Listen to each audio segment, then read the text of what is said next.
So, ఏంటి ఆ signs? So, early warning signs of WHO English పదం కాషన్ అనే దాంతో దాన్ని జస్ట్ అబ్రివేట్ చేసిందనమాట.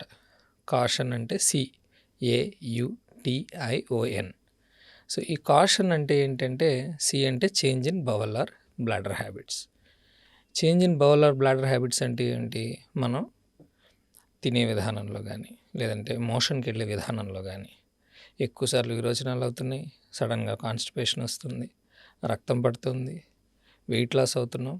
సో ఇవన్నీ కూడా చేంజెస్ ఇన్ బవల్ హ్యాబిట్స్. అంటే మనం మల విసర్జన ఇవి చేసే విధానంలో మార్పులు రావడం, అలాగే మూత్రం పోసే విధానంలో మార్పులు రావడం, స్పెషల్లీ మూత్రంలో రక్తం కనపడడం, అలాగే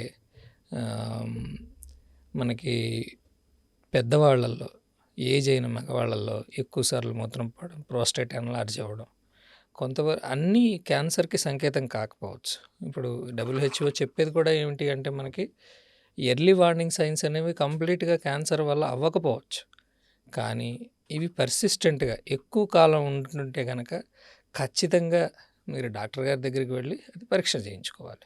సో సి అంటే change in bowel or bladder habits. A అంటే a sore that doesn't heal.